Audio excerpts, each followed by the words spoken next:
बहुत बड़ी एक खबर है और खबर क्या है, डीएनए का आर्टिकल है ये।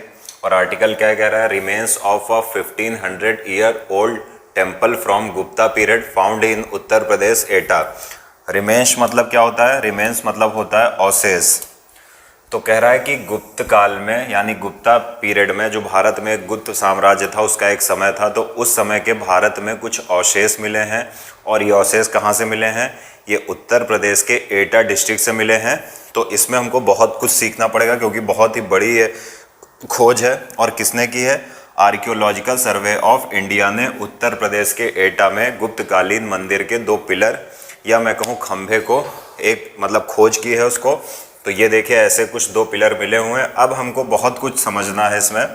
सबसे पहले अगर हम इस आर्टिकल को समझें तो हमारे लिए सबसे पहले जानना ये ज़रूरी है कि गुप्ता एम्पायर क्या था, यानी ये गुप्ता पीरियड जिसकी बात कर रहे हैं, तो ये साम्राज्य कौन सा था और कहाँ पर था। क्योंकि ये बहुत ही इंपॉर्टेंट है एग्ज़ाम के लिए। जब आप एंशिएंट हिस्ट्री पढ़ते हो, प्राचीन भारत पढ़ते हो, तो उसमें ये बहुत ही इंपॉर्टेंट चैप्टर आ जाता है। तो चलिए सुनते हैं कहानी पूरे इस एम्पायर की और फिर इस खोज की बात भी करेंगे। दरअसल भारत में एक एम्पायर हुआ करता था। कब हुआ करता था, 320 से 320 से 550 सीई तक, या इसी को एडी भी लिखते हैं। तो 320 से 550 तक भारत में एक साम्राज्य हुआ करता था और उस साम्राज्य को हम क्या बोलते थे, गुप्त साम्राज्य या गुप्ता एम्पायर। और इस साम्राज्य का जो विस्तार था साम्राज्य का, तो ये नॉर्थ इंडिया, उसके बाद मिडिल इंडिया और कुछ इसका पार्ट साउथ इंडिया में पड़ता था। यानी इसका ठीक ठाक विस्तार था। क्यों, क्योंकि इसने न केवल उत्तर भारत, मध्य भारत, बल्कि दक्षिण भारत में भी अपने साम्राज्य का विस्तार कर लिया था। इसे गोल्डन एज भी बोलते हैं, स्वर्ण काल भी बोलते हैं, भारतीय इतिहास का बोलते हैं golden age of Indian history, मतलब भारतीय इतिहास का स्वर्ण काल। इसका मतलब क्या है, इस एम्पायर के दौरान यानी 320 से 550 के बीच आर्ट के क्षेत्र में, आर्किटेक्चर के क्षेत्र में, फिलॉसफी के क्षेत्र में, ये सब कुछ ऐसे क्षेत्र थे। इसी तरह लिटरेचर के क्षेत्र में बहुत कुछ काम हुआ। और इसलिए चूंकि आर्किटेक्चर, लिटरेचर, आप फिलॉसफी ले लो, इन सब में बहुत ज़्यादा काम हुआ। इसीलिए गुप्ता एम्पायर को या गुप्त साम्राज्य को या गुप्त काल को बोलते हैं golden age of Indian history. तो इस बात को याद रखिएगा कि भारतीय इतिहास का स्वर्ण काल किसको बोलते हैं, भारतीय इतिहास का स्वर्ण काल गुप्त साम्राज्य को बोलते हैं, गुप्त काल को बोलते हैं। इसी गुप्त काल की या गुप्त साम्राज्य की स्थापना एक श्री गुप्त नामक व्यक्ति ने की थी। और आगे चलकर इसी गुप्त साम्राज्य का एक शासक हुआ चंद्रगुप्त फर्स्ट। कौन शासक हुआ,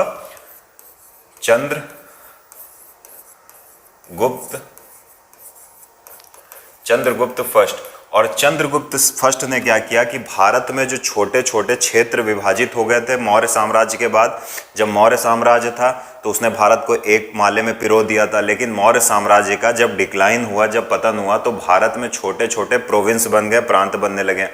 मतलब प्रांत तो गुप्तों ने ही नाम दिया, लेकिन छोटे छोटे टुकड़े भूमि के विभाजित होने लगे और भारत बहुत कमज़ोर हो गया। लेकिन जब गुप्त साम्राज्य की स्थापना हुई तो गुप्ता पीरियड में चंद्रगुप्त फर्स्ट जो उसका एक बहुत बड़ा शासक था, उसने क्या किया, इन सभी पर विजय प्राप्त की और गुप्त साम्राज्य को एक एम्पायर का दर्जा दिया, साम्राज्य का दर्जा दिया। क्यों, क्योंकि ये जो छोटे छोटे टुकड़े टूट गए थे भूमि के, उनको जोड़ने का काम किसने किया, उनको जोड़ने का काम किया चंद्रगुप्त फर्स्ट ने। अब इनका गवर्नेंस बहुत ही इंपॉर्टेंट था, किसका, गुप्तास का। पहली चीज़ क्या थी कि इनका जो मार्शियल सिस्टम था या सैन्य प्रणाली थी वो बहुत ज़्यादा मजबूत थी। दूसरी बात क्या थी कि इन्होंने अपने एम्पायर को प्रोविंसेस में डिवाइड कर दिया था।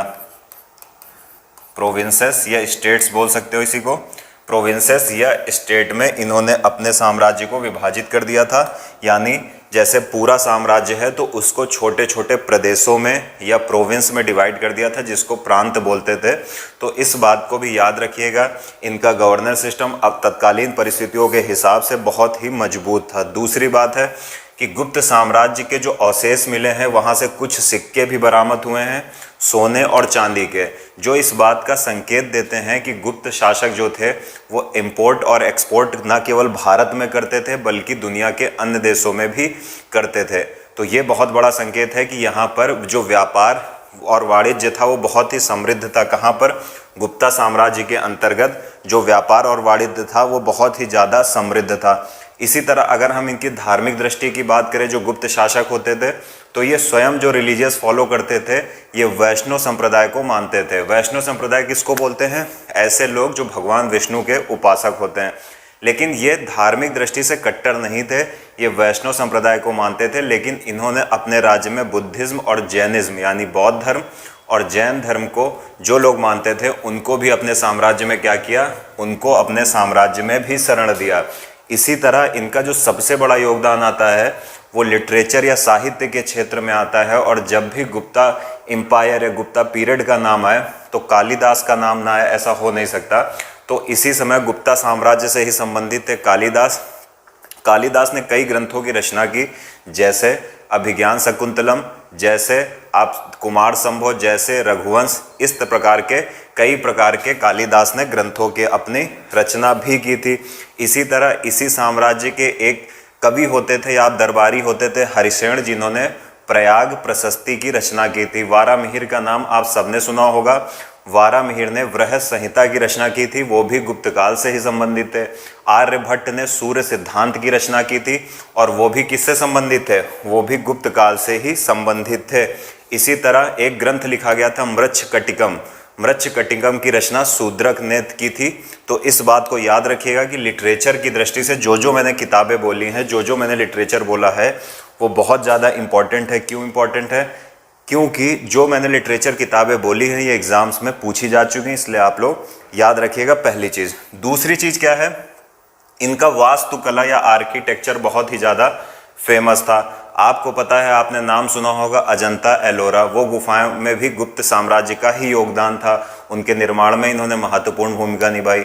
इसी तरह आप अगर देखोगे तो इन्होंने कई जगह पर मंदिर निर्माण करवाया, जैसे मथुरा, जैसे सारनाथ। तो ऐसे प्रकार के आप बहुत सारे मंदिर देखोगे। तो आर्किटेक्चर या वास्तुकला के क्षेत्र में भी गुप्त जो एम्पायर्स थे, या मैं कह लूँ गुप्त शासक रूलर्स थे, उनका महत्वपूर्ण योगदान था। इस बात को आप सब याद रखिएगा। अब जो अभी वर्तमान खोज हुई है, ये जिस शासक से संबंधित हैं, जरा उसकी बात कर लेते हैं कि इस जो अभी इंस्क्रिप्शन मिले हैं, जो उकेरे गए स्तंभ मिले हैं, ये किस शासक से संबंधित हैं। तो गुप्त शासक होता था कुमारगुप्त फर्स्ट। कुमारगुप्त फर्स्ट उसका टाइटल था या उपाधि थी, उसका नाम था महेंद्रादित्य। तो कुमारगुप्त फर्स्ट जो थे उससे संबंधित ये मिले हुए हैं। तो हमारे लिए ये जानना ज़रूरी है कि कुमारगुप्त फर्स्ट कौन था। तो कुमारगुप्त फर्स्ट कौन था? पहली बात तो ये समझ लीजिए, ये चंद्रगुप्त सेकंड का उत्तराधिकारी था। चंद्रगुप्त सेकंड के बाद ये गुप्त साम्राज्य के ये शासक बना और 1414 से लेकर इसने 1455 तक शासन किया था। 1455 में इसका शासन समाप्त हो गया और स्कंदगुप्त नामक एक दूसरा शासक था, उसने गुप्त साम्राज्य की गद्दी संभाल ली थी। तो इस बात को आप लोग याद रखिएगा। इसके बाद सबसे इंपॉर्टेंट बात क्या है कुमारगुप्त के बारे में? कुमारगुप्त के बारे में जो सबसे इंपॉर्टेंट बात है कि इसने एक अश्वमेघ यज्ञ किया था। आपने अगर रामायण देखी होगी तो आपने देखा होगा कि भगवान राम जी ने भी अश्वमेघ यज्ञ किया था। अश्वमेघ यज्ञ क्या होता है? एक यज्ञ किया जाता है, उस यज्ञ में एक घोड़ा छोड़ा जाता है। वो घोड़ा जहाँ तक जाता है, तो जिस शासक ने वो घोड़ा छोड़ा होता है, वो घोड़ा जहाँ जहाँ जाएगा वो पूरा साम्राज्य उसका हो जाएगा, वो पूरा क्षेत्र उस शासक का हो जाएगा। अगर कोई व्यक्ति उस घोड़े को पकड़ता है तो इसका मतलब है कि उसने, जिस शासक ने घोड़ा छोड़ा है, उसका खिलाफत की है और फिर युद्ध होता था, तो युद्ध के आधार पर निर्णय होता था। तो इन्होंने क्या किया था कुमारगुप्त ने? इन्होंने अश्वमेघ यज्ञ करवाया था। इसके साक्ष्य हमें कुमारगुप्त के क्वाइन से या सिक्कों से मिलते हैं, तो ये याद रखिएगा। अब बात आती है कि मंदिर की जरा हम बात कर रहे, जो डिस्कवरी अभी हुई है। अगर हम इस डिस्कवरी या खोज की बात करें जो अभी आप देख रहे हो, तो इसमें आप देखोगे कि 2 पिलर्स दिख रहे हैं। ये देखिए, आप अगर देखिए तो 2 पिलर्स दिखेंगे। अगर पीछे वाली आप पिक देखिए तो ज़्यादा समझ में आएगा। डीएनए का आर्टिकल, 1 पिलर 2 पिलर। अब है क्या इस पिलर में? इस पिलर में एक कुछ आप देखोगे तो कुछ उकेरा गया है, इंस्क्रिप्शन लिखा गया है, सजावट या बनावट या साइन या हस्ताक्षर जैसा आपको कुछ दिख रहा है। तो ये अगर हम बात करें तो दरअसल ये शांख लिपि है या शैल लिपि इसको बोलते हैं, शांख लिपि भी बोलते हैं, यानी शांख स्क्रिप्ट या लिपि भी बोलते हैं इसको। तो कहा गया है कि ये जो पिलर्स मिले हैं 2, ये किसी मंदिर के अवशेष हैं और इस पर सांख लिपि में कुछ उकेरा गया है, लिखा गया है। अब लैंग्वेज और स्क्रिप्ट में अंतर क्या होता है, या मैं कहूँ भाषा और लिपि में अंतर क्या होता है। देखिए, जो हम नॉर्मल बोलते हैं, जैसे मैं अभी आपसे हिंदी में बात कर रहा हूँ तो ये भाषा हो गई, लेकिन हिंदी को लिखने के लिए, जैसे मैंने बोला मैं जा रहा हूँ, तो ये मैंने भाषा बोल दी। अब अगर मैं उस भाषा को लिखूँ तो इसी मैं जा रहा हूँ को लिखने का एक तरीका है। तरीका क्या है, हिंदी को हम देवनागरी लिपि में लिखते हैं। और कैसे लिखते हैं, राइट टू लेफ्ट, फिर मैं के ऊपर ए की मात्रा। तो एक तरीका है भाषा को लिखने का। तो भाषा को लिखने का जो तरीका होता है वही स्क्रिप्ट या लिपि कहलाती है। तो ये देखिए, आप ऐसी स्क्रिप्ट या लिपि आपको दिख रही है, इसको बोलते हैं सांख्य, या आप इसको बोल सकते हो शैल लिपि। अब सबसे बड़ी चीज़ ये है कि इस लिपि की खोज किसने की थी। सबसे पहले इस लिपि को किसने पढ़ा था, सबसे पहले इस लिपि को जॉन प्रिंसेप ने पढ़ा था, जेम्स प्रिंसेप ने पढ़ा था। तो इस बात को याद रखिएगा, इस लिपि को पढ़ने वाला पहला व्यक्ति कौन था, पहला व्यक्ति था जेम्स प्रिंसेप। तो उसने इस लिपि को सबसे पहले पढ़ा था। अब इस खोज का महत्व क्या है, देखिए, गुप्त साम्राज्य से पहले भारत में जो मंदिर बनाए जाते थे, जो टेम्पल बनाए जाते थे, बेसिकली वो चट्टानों को काट कर बनाए जाते थे, जिन्हें रॉक कट टेम्पल भी बोलते हैं। गुप्त शासक जब आए तो इन्होंने मंदिर बनाना शुरू कर दिया। तो मंदिर बनवाने के क्रम में जो 2 मंदिर अभी तक प्राप्त हुए थे, तो उसमें तो एक भीतरगांव मंदिर था, आपने देखा होगा, एक देवगढ़ का दशावतार मंदिर था। एक मंदिर है दशावतार मंदिर देवगढ़ में, दूसरा है कौन सा, भीतरगांव मंदिर जो कानपुर में स्थित है।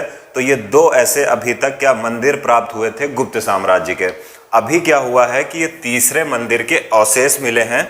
तो ये बहुत ही बड़ा एविडेंस है, या बहुत बड़ा भी ये इतिहास में काम करेगा, क्योंकि इससे न केवल मंदिर कला के बारे में और बहुत कुछ जानने की ज़रूरत है या जानने को मिलेगा, साथ ही साथ इसके पिलर्स पर जो सांख्य लिपि या सांख्य स्क्रिप्ट और शैल लिपि जिसको बोलते हैं, उसके भी एविडेंस मिले हैं। तो ये इस स्क्रिप्ट के बारे में और बहुत सारी जानकारी प्रदान करेगा। तो ये रहा पहला आर्टिकल, बहुत इंपॉर्टेंट है। अगर आप लोगों को समझ में आ गया होगा तो अच्छी बात है। गुप्ता साम्राज्य, अगर आप एंशिएंट हिस्ट्री में सबसे इंपॉर्टेंट कुछ चैप्टर देखोगे तो उसमें एक तो मौर्यन हो गया, एक गुप्ता हो गया और एक बौद्ध और जैन हो गया। ये 4 चैप्टर बहुत ही ज़्यादा इम्पॉर्टेंट हैं। तो इसलिए इस चैप्टर का बहुत ज़्यादा इम्पोर्टेंस हो जाता है। हमने काफ़ी कुछ डिस्कस कर लिया है, जितना एक करंट में हम डिस्कस कर सकते थे।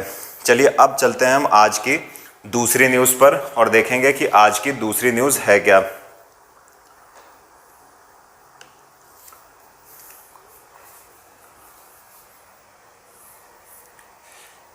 अब आज की अगर हम दूसरी न्यूज़ देखें तो ये PIB का आर्टिकल है, यानी प्रेस इंफॉर्मेशन ब्यूरो का आर्टिकल है। कहा गया है कि प्रधानमंत्री our on prime minister's birthday KVIC launches series of scheme to empower artisans in Varanasi. ठीक है ना। अभी क्या हुआ है कि प्राइम मिनिस्टर जी का बर्थडे था और हमारा जो KVIC है, यानी khadi and village industries commission, इसने एक स्कीम लॉन्च की है, स्पिन। अब स्पिन का फुल फॉर्म अगर देखिए, strengthening the potential of India, ये स्कीम लॉन्च की है। और स्कीम किसके लिए लॉन्च की है, आर्टिसंस के लिए। अब देखते हैं पूरी स्कीम क्या है। भारत में एक KVIC है, यानी खादी एंड विलेज इंडस्ट्रियल, और दूसरा कमीशन। ये एक भारत में संस्था है। इसने माननीय मोदी जी के जन्मदिवस पर एक स्कीम लॉन्च की है और इस स्कीम का नाम क्या है, स्पिन नाम है। अब हम देखेंगे ये स्कीम संबंधित किससे है और क्या है। अगर हम इस स्कीम की बात करें, यानी इस जो स्कीम का नाम है स्किन, इसकी बात करें, ये देखिए स्कीम का नाम है spin, strengthening the potential of India. तो स्पिन स्कीम याद रखिएगा, इस तरह की स्कीम बहुत ज़्यादा पूछी जाती हैं। तो चलिए अब हम डिस्कस करते हैं कि आखिर ये स्पिन स्कीम है क्या। देखिए सबसे पहले ये जान लीजिए ये है क्या। देखिए सबसे पहले अगर हम बात करें, हम जानना चाहें, हम इसको देखें तो हमको पता चल जाएगा ये स्कीम है क्या। भारत में जो पॉटरी लोग बनाते हैं, जो बर्तन बनाते हैं, जैसे आप देख रहे होंगे कि यहाँ पर बर्तन लोग बना रहे हैं, तो जो लोग बर्तन बनाते हैं इस स्कीम के माध्यम से उनको बहुत आसानी से लोन प्रदान किया जाएगा और बहुत ही आसान शर्तों पर और बहुत ही कम इंटरेस्ट पर, जिससे वो लोग क्या कर सकें, वो लोग अपना अपना एम्प्लॉयमेंट जनरेट कर सकें। क्यों? क्योंकि अगर उनके पास लोन होगा तो वो इस प्रकार के जो पॉटरी मेकिंग करते हैं, बर्तनों का निर्माण करते हैं, तो इसके माध्यम से वो क्या कर सकेंगे, अपना रॉ मटेरियल खरीद सकेंगे। तो ये स्कीम बेसिकली आर्टिशंस के लिए है, वो आर्टिशन जो पॉटरी का या बर्तन का निर्माण करते हैं। सरकार इस स्कीम के माध्यम से उन लोगों की पहुंच लोन तक पहुंचाएगी। जैसे वो लोग लोन तक पहुंचेंगे तो बैंक से लोन ले सकेंगे वो लोग, और अपने लिए जो भी रॉ मटेरियल लगता है, उनका कामकाज में जो भी कच्चा माल लगता है और बहुत सारी चीज़ें होती हैं, इस लोन के माध्यम से उसकी पूर्ति होगी। सरकार का मुख्य उद्देश्य क्या है? हमारे मोदी जी का एक सपना है, और वो सपना क्या है? हर हाथ में काम। तो ये उसी की पूर्ति कर रही है। जो बहुत ही छोटे छोटे आर्टिशंस हैं, जो छोटे छोटे बर्तन बनाते हैं, सरकार उन तक भी लोन की पहुंच बढ़ा रही है ताकि वो अपना सेल्फ एम्प्लॉयमेंट जनरेट कर सके, और हो सके तो कुछ और लोगों को भी काम दे सके। तो इस बात को याद रखिए। अब बात आती है कि ये जो लोन मिलेगा इन लोगों को, ये क्या कुछ अलग सिस्टम लाया गया है? बिल्कुल नहीं। भारत सरकार ने एक स्कीम लॉन्च की थी, बहुत इंपॉर्टेंट स्कीम है, प्रधानमंत्री मुद्रा योजना 2015 में लॉन्च की थी। और ये स्कीम जो थी, इससे आईएएस में, यूपीएससी आईएएस में क्वेश्चन भी पूछा जा चुका है। तो बहुत ही इंपॉर्टेंट स्कीम है। तो जो इन आर्टिशंस को, जो पॉटरी आर्टिशंस हैं, इनको जो भी लोन प्रदान किया जाएगा वो प्रधानमंत्री मुद्रा योजना के तहत प्रदान किया जाएगा।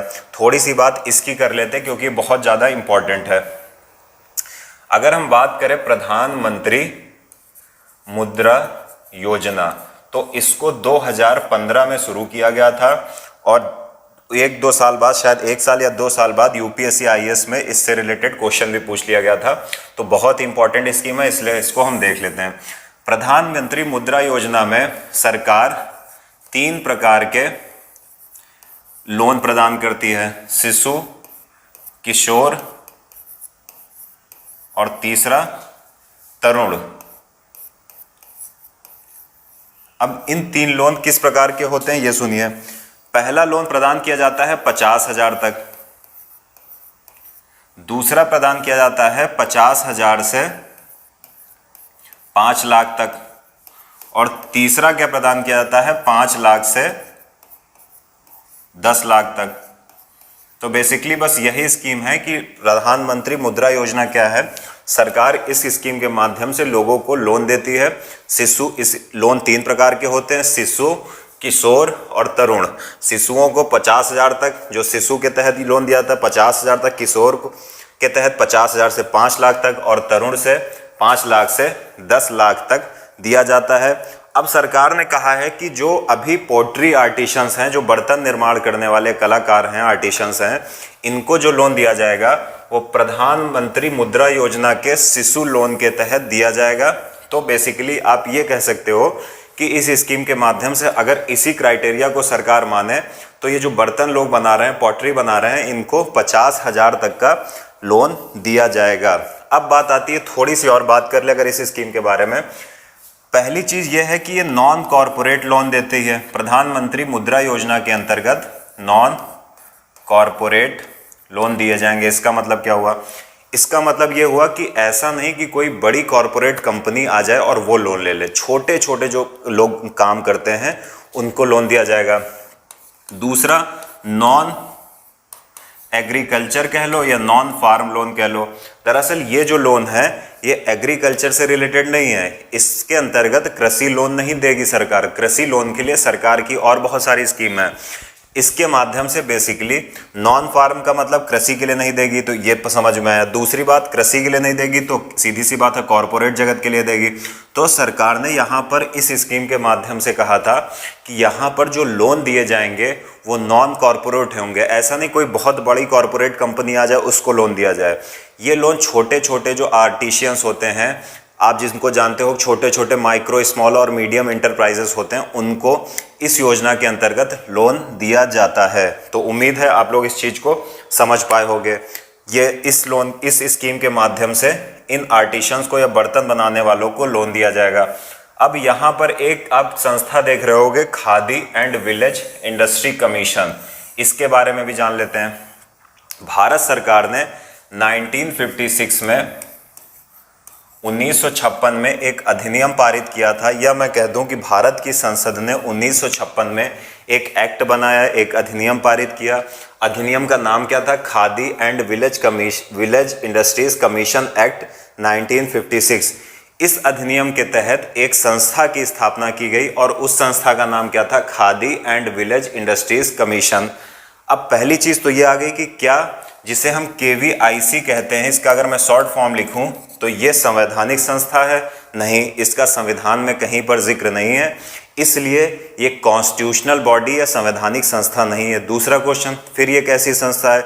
ये एक प्रकार की स्टैच्यूरी बॉडी है, STATUTORY, यानी एक प्रकार की वैधानिक संस्था है। अब वैधानिक संस्था क्या होता है? वैधानिक संस्थाएं उन संस्थाओं को कहते हैं जिनका निर्माण संसद के अधिनियम के द्वारा होता है, संसद के एक्ट के द्वारा होता है। संवैधानिक संस्थाएं उनको कहते हैं जिनका जिक्र हमारे संविधान में होता है, जैसे इलेक्शन कमीशन आर्टिकल 324। इस प्रकार की जितनी भी बॉडीज होती हैं उनको हम कहते हैं कॉन्स्टिट्यूशनल बॉडी।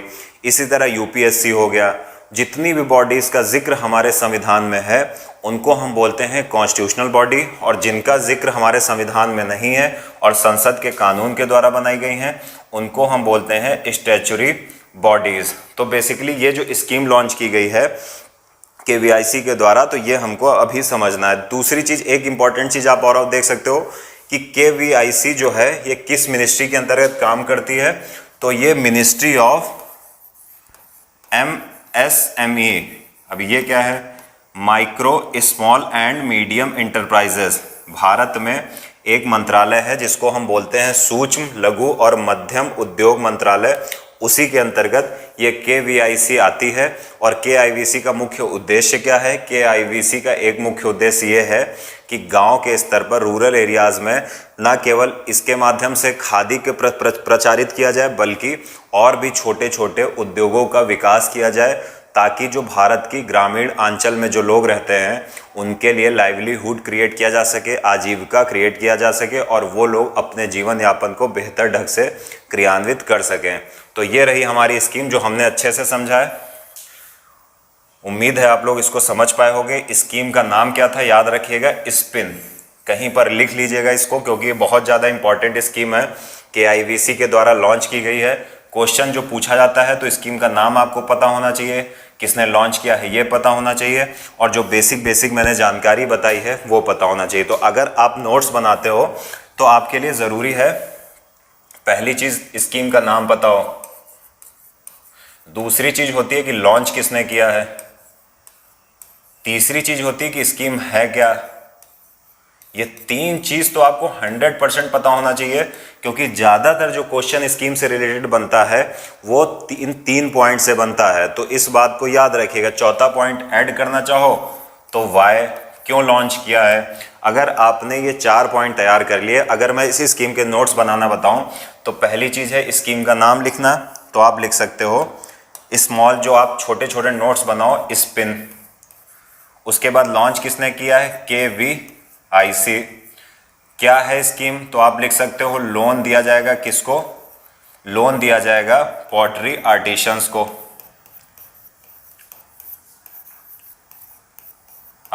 को, ठीक है। और वाई, क्योंकि सरकार चाहती है कि उनका इकोनॉमिक डेवलपमेंट हो।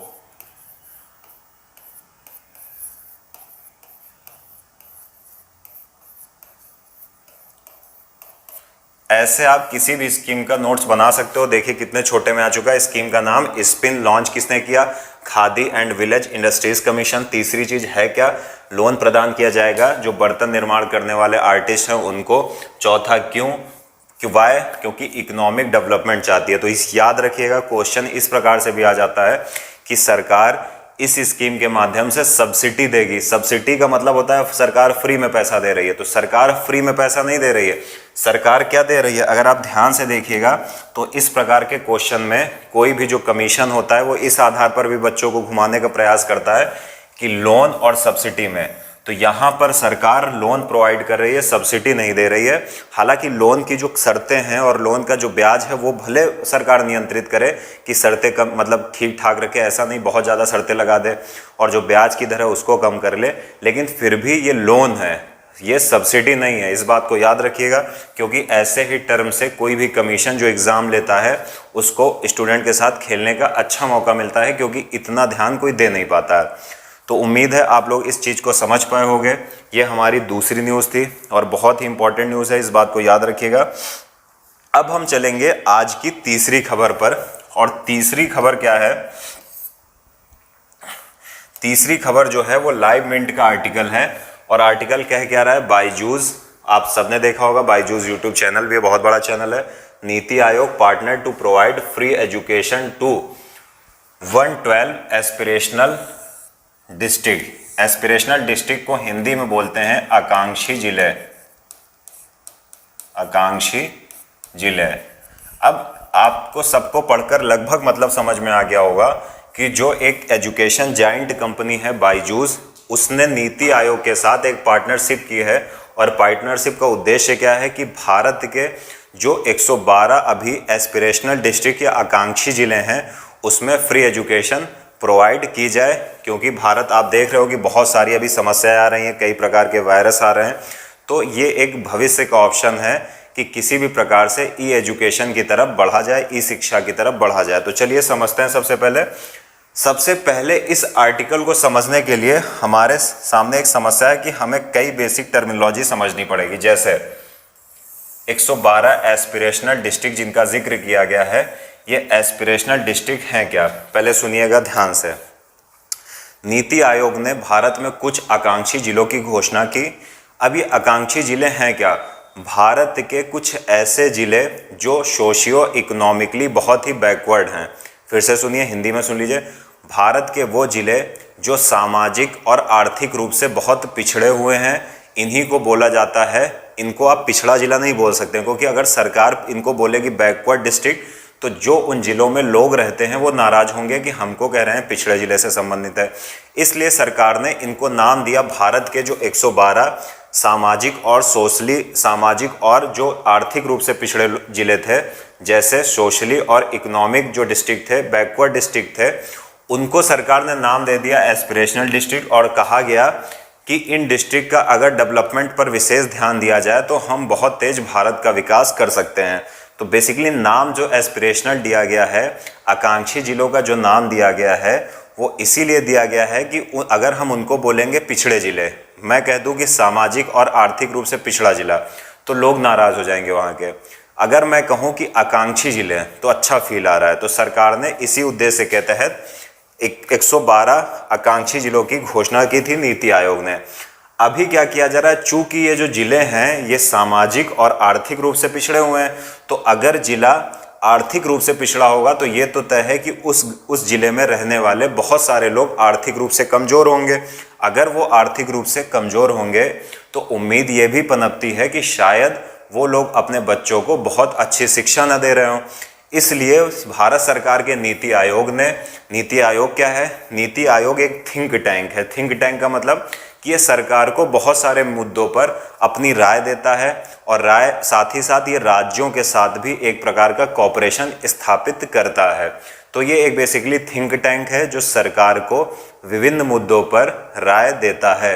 तो नीति आयोग ने क्या किया है कि जो एक आपने देखा होगा एक बहुत बड़ी कंपनी है बायजूस, उसके साथ एक क्या किया है, एक पार्टनरशिप की है, ताकि ये जो 112 आकांक्षी जिले हैं, 112 सामाजिक और आर्थिक रूप से जो पिछड़े हुए जिले हैं, वहाँ के जो 6 से 12 तक के सरकारी स्कूल के बच्चे हैं, यानी 6 से 12 तक के जो गवर्नमेंट स्कूल के स्टूडेंट्स हैं, उनको शिक्षा दी जा सके। तो बेसिकली जो भारत के 112 एस्पिरेशनल डिस्ट्रिक्ट या आकांक्षी जिले या सामाजिक और आर्थिक रूप से पिछड़े हुए जिले हैं, वहाँ के लिए नीति आयोग ने बायजूस के साथ एक पार्टनरशिप की है, ताकि बायजूस क्या करे, उन जिलों में जो कक्षा 6 से कक्षा 12 तक के स्टूडेंट्स हैं गवर्नमेंट स्कूल के, प्राइवेट स्कूल नहीं है इसमें, गवर्नमेंट स्कूल के, वहाँ पर फ्री एजुकेशन या बहुत ही कम फीस में एजुकेशन प्रोवाइड कराई जाए। तो इस बात को याद रखिएगा। साथ ही साथ आपको पता है कि यहाँ पर एक और काम किया जा रहा है कि आप सबको पता होगा कि जो बायजू कंपनी थी, इसने पहले एक इंस्टीट्यूट होता था आकाश इंस्टीट्यूट, जो बेसिकली मेडिकल की और इंजीनियरिंग की प्रिपरेशन कराता था। तो इस बायजूस एक जो बड़ी जाइंट कंपनी है, इसने क्या किया था, इसके शेयर्स खरीद लिए थे। बायजूस ने इसके आकाश के शेयर खरीद लिए थे। या आप सिंपल शब्दों में समझो तो बायजू एक बड़ी कंपनी थी, उसने छोटी कंपनी आकाश को खरीद लिया था। तो अभी ये भी कहा जा रहा है कि जो भारत के 3000 बहुत अच्छे स्टूडेंट हैं, उनको क्या करेगा बायजूस जो है वो आकाश इंस्टीट्यूट के तहत क्या करेगा, जो मेडिकल और इंजीनियरिंग एंट्रेंस एग्जाम होते हैं, उन 3000 बच्चों को क्या करेगा, उनकी तैयारी करवाएगा। मेडिकल और साथ ही साथ इंजीनियरिंग के एंट्रेंस एग्जाम होते हैं। तो बायजूस क्या करेगा, आकाश इंस्टीट्यूट के माध्यम से लगभग 3000 जो कि बहुत ही अच्छे बच्चे हैं, उनको प्रिपरेशन उनकी करवाएगा बहुत ही कम दाम पर या फ्री में। तो इस प्रकार का भी बायजूस का यहाँ पर प्लान है, इस बात को याद रखिएगा। अब बात आती है कि सरकार अगर इस प्रकार की कोई पार्टनरशिप कर रही है तो सरकार का उद्देश्य है क्या, सरकार चाहती क्या है, सरकार ऐसा क्यों कर रही है। तो सरकार का मुख्य उद्देश्य एक ही है कि जो भारत का सबसे पिछड़ा व्यक्ति है उस तक, या भारत का जो सबसे पिछड़ा बच्चा है जो शिक्षा को वहन नहीं कर सकता है या शिक्षा के लिए फीस नहीं दे सकता है, उसको क्या किया जाए, उसको किसी भी प्रकार से एजुकेशन प्रोवाइड कराई जाए। यानी जो सबसे अंतिम बच्चा है भारत का, उसको फ्री में या बहुत ही कम फीस में एजुकेशन प्रदान की जाए। तो यही सरकार का उद्देश्य है और इसीलिए अभी नीति आयोग और बायजूस आपस में पार्टनरशिप कर रहे हैं। तो उम्मीद है ये न्यूज़ भी आपको समझ में आ गई होगी। अब हम चलेंगे आज की चौथी खबर पर और देखेंगे कि आज की चौथी खबर कौन सी है। तो हमको क्या देखना है, आज की चौथी खबर। और जो आज की चौथी खबर है ये है क्या, US president Joe Biden unveils plan to cut methane emission. जो यूएस प्रेसिडेंट हैं जो बाइडेन साहब, इन्होंने यूरोपियन यूनियन, जिसमें यूरोप के कई देश शामिल हैं, इनके साथ एक पैक्ट या समझौता किया है। और समझौता किससे संबंधित है कि भविष्य में मीथेन का जो एमिशन है उसको कम करेंगे। या मैं साधारण शब्दों में कहूँ तो बाइडेन ने या अमेरिका ने, एक मैं लिख दे रहा हूँ दैट टर्म, यूएसए और यूरोपियन यूनियन। यूरोपियन यूनियन का मतलब यूरोपीय देशों का एक यूनियन या एक गठबंधन। इन दोनों ने क्या किया है, एक पैक्ट या समझौता किया है। समझौता क्या है कि 2030 तक जो अभी मीथेन का उत्सर्जन हो रहा है, 2030 तक मीथेन के उत्सर्जन को 1/3 कम करना। यानी वर्तमान में जो मीथेन का एमिशन हो रहा है, इस पैक्ट में ये सोचा गया है कि 2030 तक जो अभी मीथेन का एमिशन हो रहा है उसको 1/3 तक कम कर दिया जाए। यही यूनाइटेड स्टेट ऑफ अमेरिका यानी यूएस और यूरोपियन यूनियन या ईयू का एक प्रकार का पैक्ट हुआ है। और ये बहुत बड़ी खबर है, तो इसमें हम बहुत कुछ समझेंगे। तो अगर आप देखेंगे तो ये देखिए यहाँ पर ब्रिटेन के प्रधानमंत्री साहब भी बैठे हैं, बोरिस जॉनसन, और ये जो बाइडेन भी हैं। तो चलिए समझते हैं पूरा मसला है क्या। देखिए, आप सबको पता है कि मीथेन एक गैस है, और मीथेन, अगर मैं गैस की बात करूं तो उस पर हम बाद में आएंगे, पहले करंट डिस्कस कर लें। तो कहा गया है कि ये लोग कह रहे हैं कि हम 30% एमिशन कम कर देंगे, किसका, मीथेन का। अब मीथेन का एमिशन क्यों कम करना चाह रहे हैं वो हम सब समझेंगे, लेकिन सबसे पहले हमको ये जानना ज़रूरी है कि मीथेन का क्या इन्होंने कहा है, कितना कम करेंगे। तो ये कह रहे हैं कि हम 30% कम करेंगे, कब तक, 2030 तक। और ये 30% का बेस क्या होगा, ये बेस होगा 2020। यानी अभी दुनिया या जो भी इन लोगों का आपस में पैक्ट हुआ है, कहा गया है कि 2020 में हम जो मीथेन का CH4 का एमिशन कर रहे हैं, इसको अगर हम बेस मान ले 2020 में, मान लिया कि आप ऐसा मान लो कि 2020 में करीबन आप मान लो कि 90 यूनिट एमिशन हो रहा है, ठीक है। तो कहा गया है कि अगर हम 2020 वाले को बेस मान लें 90 यूनिट को, तो यहाँ पर आकर 2030 में आकर हम 60 यूनिट कर देंगे, या मैं कहूँ कि 30% कम कर देंगे। 100 का 30 कर लो तब भी 30 आएगा, 100 ही कर लो, यहाँ पर 100 यूनिट मान लो, और यहाँ पर फिर कितना हो जाएगा 70, ठीक है ना, वो ज़्यादा हो रहा था, 33% करीब कुछ हो रहा था। तो अगर 2020 का जो बेस है वो 100 यूनिट है, मैं एक एग्जांपल दे रहा हूँ, तो इन लोगों ने कहा है कि 2030 तक हम इसको कम करके मीथेन के उत्सर्जन को 70 कर देंगे, या मैं दूसरे शब्दों में कहूँ कि 30% की कमी कर देंगे। तो ये अभी एक प्रकार का पैक्ट या समझौता हुआ है, लेकिन हमारे लिए जानना ये ज़रूरी है, एग्ज़ाम के लिए एक तो समझौता ज़रूरी है, साथ ही साथ समस्या ये जानना है कि ये मीथेन है क्या, किस खेत की मूली है, इसके उपयोग क्या हैं और इसके नुकसान क्या हैं, क्यों दुनिया के देश कार्बन डाइऑक्साइड से भी ज़्यादा चिंतित मीथेन को लेकर हैं। तो चलिए सबसे पहले हम ये समझ लेते हैं कि मीथेन है क्या। मीथेन एक प्रकार का हाइड्रोकार्बन है। अब हाइड्रोकार्बन क्या होता है, यानी जो मीथेन बनता है उसमें कार्बन के एटम भी हैं और हाइड्रोजन के भी एटम भी हैं, यानी ये बीच में कार्बन और ये हाइड्रोजन, यानी कार्बन की संयोजकता के साथ मैंने जोड़ दिया हाइड्रोजन को, तो इसका जो फॉर्मूला होता है क्या होता है, CH4। तो पहली बात क्या हम बोल सकते हैं कि मीथेन एक प्रकार का बहुत ही सिंपलेस्ट हाइड्रोकार्बन है, बहुत ही सरलतम हाइड्रोकार्बन है। दूसरी बात क्या है कि ये ज्वलनशील है। ज्वलनशील का मतलब इसको जलाया जा सकता है। तीसरी बात, इसको फ्यूल के रूप में, जो बहुत ज़्यादा इंपॉर्टेंट है, इसको फ्यूल या ईंधन के रूप में भी मीथेन का प्रयोग किया जा सकता है। किसके रूप में, ईंधन के रूप में मीथेन का प्रयोग किया जा सकता है, इस बात को याद रखिएगा। अब अगर मैं बात करूं कि मीथेन का प्रोडक्शन कैसे होता है, तो मीथेन का प्रोडक्शन पहली बात तो प्राकृतिक दृष्टि से भी किया जाता है, यानी प्रकृति भी करती है, साथ ही साथ कुछ ह्यूमन एक्टिविटीज़ या मानव गतिविधियों के कारण भी मीथेन का क्या होता है, प्रोडक्शन होता है। अगर मैं इस मीथेन की बात करूं तो यहाँ पर होता क्या है कि 40% नेचुरल प्रोडक्शन होता है और 60% ह्यूमन एक्टिविटीज से या मानव जनित गतिविधियों से होता है। अब होता कैसे है, आपने अक्सर देखे होंगे धान के खेत, तो वहाँ पर आप देखोगे तो दलदल पाया जाता है। इसी प्रकार आपके जानवर जहाँ पर बंधे होते हैं वहाँ पर गीला गीला सा दलदल जैसा हो जाता है, जानवर चलते हैं, पानी पड़ता है वहाँ पर, फिर वहाँ पर आप देखोगे कि बहुत सारा दलदल जैसा क्षेत्र बन जाता है। तो बेसिकली होता क्या है इसमें, ये बनता कैसे ये समझिए। एक बैक्टीरिया होता है मिथेनोजेनिक,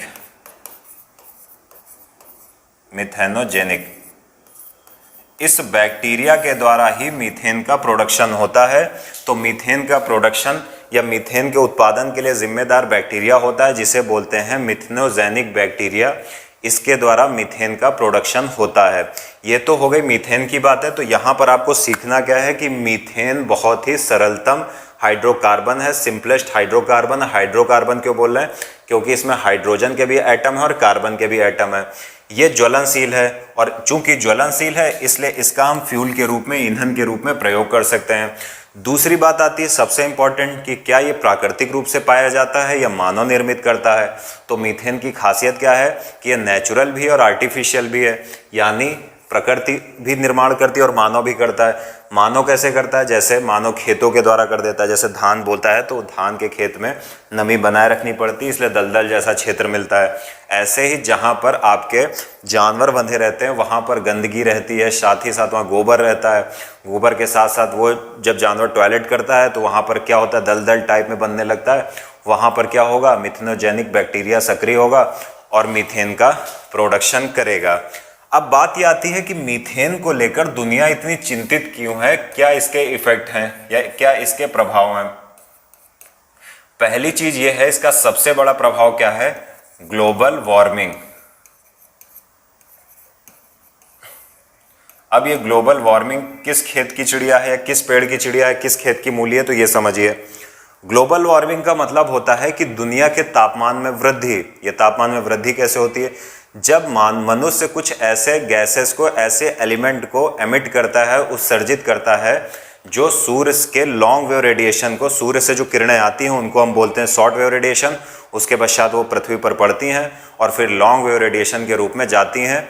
तो ऐसे एलिमेंट्स जो लॉन्ग वेव रेडिएशन को बाहर नहीं जाने देते हैं बल्कि वायुमंडल में ही बनाए रखते हैं, उनको हम क्या बोलते हैं, उनको हम बोलते हैं ग्रीन हाउस गैसेस। तो मीथेन एक प्रकार की ग्रीन हाउस गैस है। ये जो सूर्य से लॉन्ग वेव रेडिएशन निकलता है इसको बाहर नहीं जाने देता है, बल्कि हमारे वायुमंडल में फंसाए रखता है, और इसीलिए एक ग्लोबल वार्मिंग एलिमेंट है। और कहा जाता है ये कार्बन डाइऑक्साइड से 80 से 85% अधिक क्या करता है, कार्बन डाइऑक्साइड जितना ग्लोबल वार्मिंग के लिए उत्तरदायी है उससे 80 से 85% ज़्यादा उत्तरदायी कौन है, मीथेन है। अब यहाँ पर एक बात याद रखिएगा कि ये क्वेश्चन पूछा जा चुका है 4 ऑप्शन दे के पीसीएस में कि सबसे ज़्यादा ग्लोबल वार्मिंग के लिए रिस्पॉन्सिबल गैस कौन सी है। तो याद रखना, अगर कार्बन डाइऑक्साइड और मीथेन है तो ज़्यादातर लोग कार्बन डाइऑक्साइड टिक मारते हैं। याद रखिएगा कि ये क्या होगा, ये ज़्यादा कौन है, यानी ग्लोबल वार्मिंग सबसे ज़्यादा मीथेन से हो रहा है, कार्बन डाइऑक्साइड बच्चा है मीथेन के सामने। पहली चीज़ ये हो गया। दूसरा, इसका जो सबसे खराब इम्पैक्ट है वो क्या है कि ये जो ट्रोपोस्फेयर है यानी क्षोभ मंडल है, ट्रोपोस्फेयर है यानी हिंदी में इसको बोल सकते हैं क्षोभ मंडल, यहां पर ओजोन के निर्माण में ये महत्वपूर्ण भूमिका निभाता है। यानी जो ये आपका क्या होता है, मीथेन होता है, ये जो हमारा क्षोभ मंडल है या ट्रोपोस्फेयर है, यहाँ पर ओजोन के फॉर्मेशन में बहुत ही इंपॉर्टेंट भूमिका निभाता है। और मैं बार बार बता चुका हूँ, कई बार करंट में डिस्कस कर चुका हूँ कि ओजोन एक गुड ओजोन होती है, एक बैड ओजोन होती है। अगर ओजोन स्ट्रेटोस्फेयर में है, समताप मंडल की निचली परत में है, तो वो बहुत अच्छी ओजोन होती है, उसको गुड ओजोन बोलते हैं। क्यों? क्योंकि सोलर स्पेक्ट्रम जो आता है उसमें अल्ट्रावायलेट रेज होती हैं, पराबैंगनी किरणें होती हैं।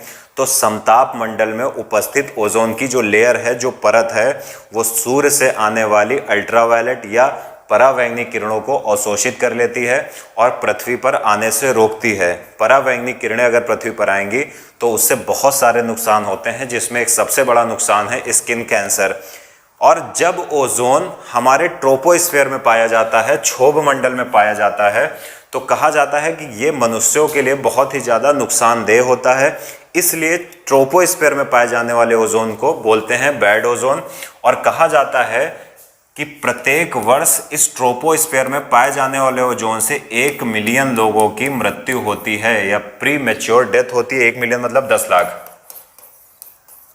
तो इस बात को याद रखिएगा कि हमारे क्षोभ मंडल में जो ओजोन पाई जाती है उससे प्रत्येक क्या होगा, वर्ष में लगभग 1 मिलियन या 10 लाख लोगों की मृत्यु होती है।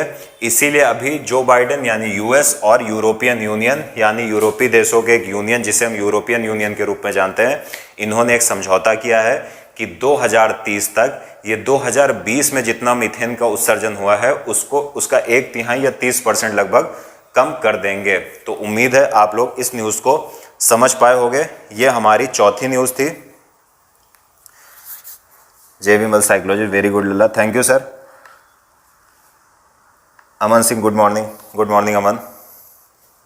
अब हम चलेंगे आज की 5वीं खबर पर, और 5वीं खबर क्या है चलिए देखते हैं। 5वीं खबर आईआर से रिलेटेड है।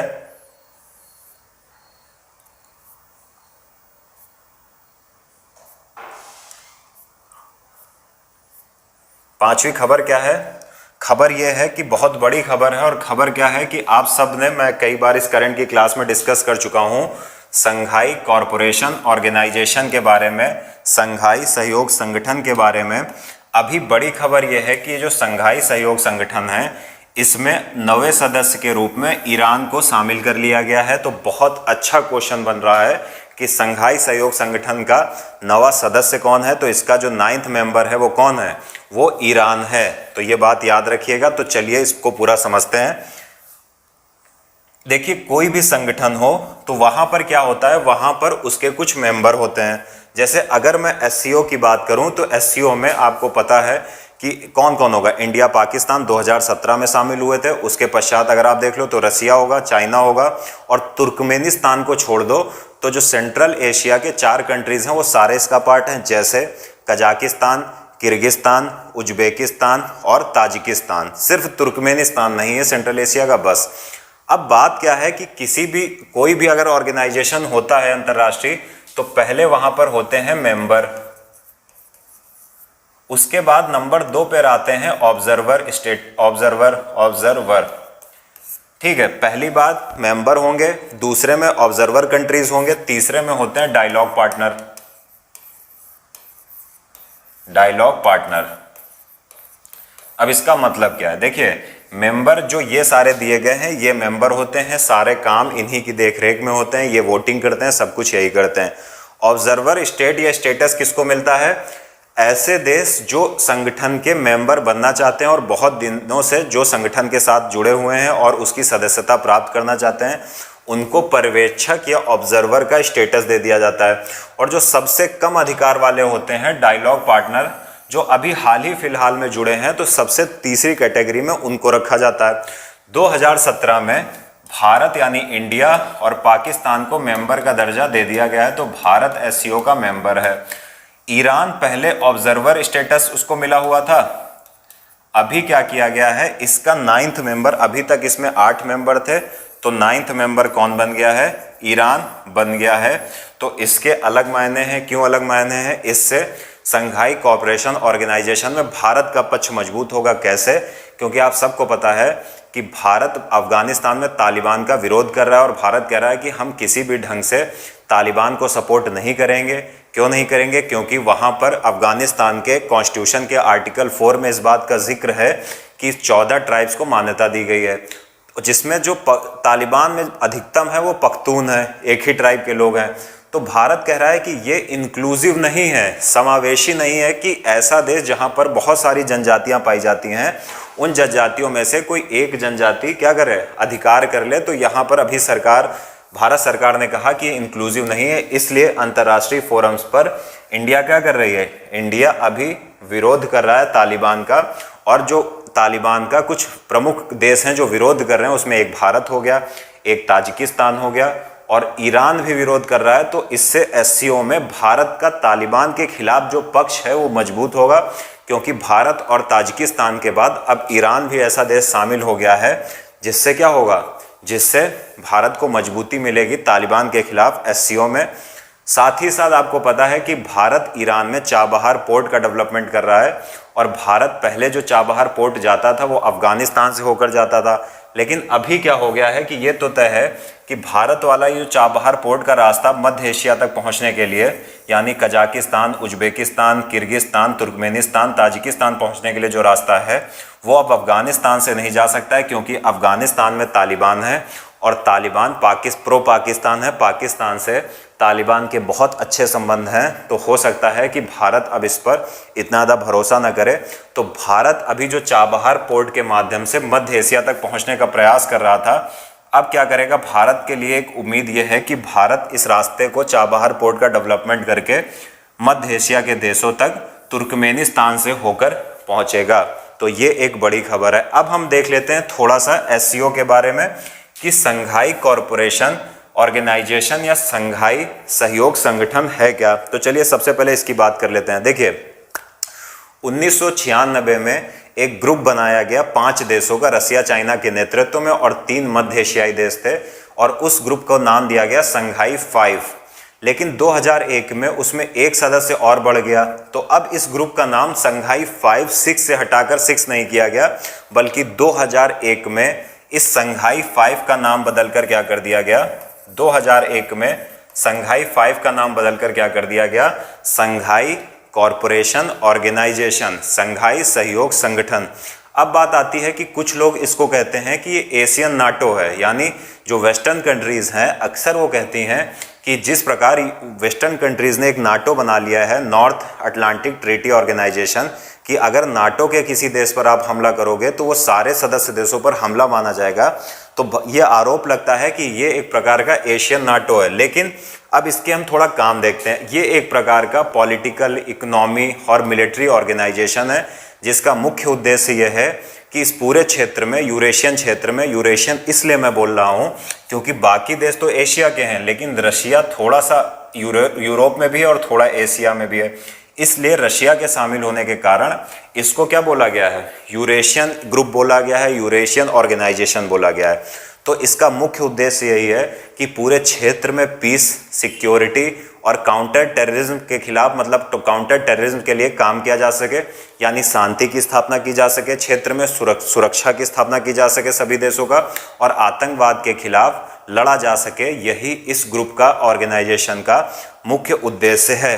अब 2003 में इस एससीओ का एक चार्टर बनाया गया, चार्टर जिसको 2003 में बनाया गया था, और चार्टर का यही कहता है, साफ साफ उसका उद्देश्य यही है चार्टर का, कि जो भी इसकी इंटरनल फंक्शनिंग है वो कि मतलब किसी एक देश के द्वारा संचालित ना हो, बल्कि चार्टर में बैठकर कुछ नियम कानून बना लिए जाएं और उसी के आधार पर इसकी पूरी इंटरनल फंक्शनिंग संचालित हो। तो ये किसका चार्टर है? ये संघाई कॉरपोरेशन ऑर्गेनाइजेशन का 2003 में जो चार्टर बनाया गया था वो है। उसके अलावा अगर हम इसकी ऑफिशियल लैंग्वेजेस की बात करें तो संघाई कॉरपोरेशन ऑर्गेनाइजेशन की 2 ऑफिशियल लैंग्वेज हैं, एक तो है रशिया और दूसरी कौन सी है? चाइना की चाइनीज़। तो 2 भाषाएं हैं, इस बात को याद रखिएगा। कौन कौन सी? Russian Chinese. हो सकता है एग्जाम में पूछा जाए इंडियन कोई लैंग्वेज, तो नहीं है, ना इंग्लिश है। अब बात आती है मेंबर कंट्रीज। तो पहले 5 मेंबर होते थे, फिर 6 हुए, और जब 6 हुए तो इसका नाम संघाई 5 से कर दिया गया, संघाई कॉरपोरेशन ऑर्गेनाइजेशन। और 2017 में इसमें इंडिया पाकिस्तान को जब शामिल किया गया था तो 8 मेंबर हो गए थे। अब मेंबर चेंज हो गए हैं, तो मेंबर से क्वेश्चन पूछने की बहुत ज़्यादा उम्मीद है। 9 मेंबर हो चुके हैं संघाई कॉरपोरेशन ऑर्गेनाइजेशन में, इस बात को याद रखिएगा। अब ये जो संघाई कॉरपोरेशन ऑर्गेनाइजेशन है, ये काम करने के लिए इसके कुछ प्रमुख अंग हैं, जैसे इसका एक स्ट्रक्चर है, स्ट्रक्चर बोलिए ज़्यादा बेहतर है। जैसे पहले स्ट्रक्चर की अगर मैं बात करूं तो बोला जाता है head of council of head of state, council of head of state. इसके माध्यम से क्या होता है? इसके माध्यम से बेसिकली क्या होता है कि इसके माध्यम से जो प्रत्येक देश के जो इसके सदस्य हैं उसके प्रमुख भाग लेते हैं। जैसे भारत के राष्ट्रपति, जो भी किसी देश का या किसी स्टेट का हेड होगा, इसके अंतर्गत वो भाग लेता है, हेड ऑफ स्टेट, यानी काउंसिल भी लगा लो, council of head of state के अंतर्गत। और ये निर्धारित किया जाता है कि इसकी यानी एससीओ की इंटरनल फंक्शनिंग क्या होगी, एससीओ को किन अंतर्राष्ट्रीय संगठनों के साथ व्यवहार रखना चाहिए, उसके साथ संबंध रखना चाहिए। तो ये हेड ऑफ स्टेट की बात करते हैं। दूसरा इसका जो प्रमुख स्ट्रक्चर है वो council of head of government है। अब council of head of government क्या है? Council of head of government का मतलब हुआ कि जो सरकार के प्रमुख होते हैं, जैसे मोदी जी। तो इस स्ट्रक्चर के अंतर्गत मोदी जी लोग बैठते हैं। जैसे आप चाइना की बात कर लो तो शी जिनपिंग, भारत की बात कर लो तो मोदी जी, अगर आप रशिया की बात कर लो तो व्लादिमीर पुतिन। तो हेड ऑफ जो गवर्नमेंट है इसके अंतर्गत वो आते हैं, और बजट पर भी इसके चर्चा होती है, यानी जब प्रमुख लोग आते हैं तो मूल मुद्दों पर बात करते हैं। पहली बात तो बजट, और जो भी इकोनॉमिक मामले होते हैं कि कितना खर्च कैसे होना चाहिए, कहाँ पर होना चाहिए, वो council of head of state चर्चा करते हैं। इसी तरह इसमें एक मीटिंग होती है फॉरेन मिनिस्टर्स की, यानी ministries of foreign affairs, foreign affairs. यानी इसमें क्या होता है ये समझिए, जो फॉरेन या विदेश मंत्रियों की मीटिंग होती है इसमें, यानी जैसे यहाँ पर आप काउंसिल करके हो, यहाँ पर भी लगा सकते हो council of ministries of foreign affairs. यहाँ पर होता क्या है कि जो एससीओ का दिन प्रतिदिन का काम है वो कौन सा स्ट्रक्चर निर्धारित करता है? वो विदेश मंत्रालय जो सारे सदस्य देशों के हैं वो निर्धारित करते हैं। जो सबसे प्रमुख इसका एक ऑर्गेनाइजेशन है रीजनल एंटी टेररिस्ट स्ट्रक्चर, ठीक है, रैड्स इसको बोलते हैं, और ये ताशकंद उज्बेकिस्तान में है। और इसका प्रमुख काम यही है कि आतंकवाद के खिलाफ, एक्सट्रीमिस्ट के खिलाफ काम करना। तो ये बहुत ही इंपॉर्टेंट है, बहुत ही अच्छा है, क्योंकि यूपीएससी आईएएस में क्वेश्चन पूछा जा चुका है एससीओ से रिलेटेड, और पूछा गया था रैड से ही रिलेटेड। तो ये आतंकवाद के खिलाफ काम करने वाला इसका एक स्ट्रक्चर है। और जब सबसे लास्ट एक स्ट्रक्चर या 5वां स्ट्रक्चर कौन सा है? वो है सेक्रेटेरिएट। एक मिनट, और ये कहां पर है सेक्रेटेरिएट? ये आपको मिलेगा चाइना के बीजिंग में। अब यहां पर एक चीज याद रखिएगा, एक चीज ध्यान दीजिएगा कि इसका नाम क्या है? संघाई। संघाई कहां का प्रांत है? चाइना का। लेकिन इसका जो सेक्रेटेरिएट है तो ये कहां पर है? ये है चाइना में। तो इस बात याद रखिएगा, चाइना के बीजिंग में। तो हेडक्वार्टर या सेक्रेटेरिएट भी पूछते हैं तो ये आपको पता होना चाहिए। कि जो हेडक्वार्टर या सेक्रेटेरिएट है ये कहाँ पर होगा, ये होगा चाइना के बीजिंग में। तो ये रही आज की 5 खबरें। हमने अच्छे से पढ़ लिया एससीओ को भी, उम्मीद है आप लोगों को समझ में आया होगा। आज हमने बेहतरीन ढंग से 5 खबरों को डिस्कस किया है। उम्मीद है कि आप लोगों को ये 5 खबरें अच्छे से समझ में आई होंगी। इस क्लास को यहीं पर रोकते हैं, फिर मुलाकात होगी कल 5 बड़ी खबरों के साथ देश और दुनिया की। तब तक के लिए नमस्कार, जय हिंद।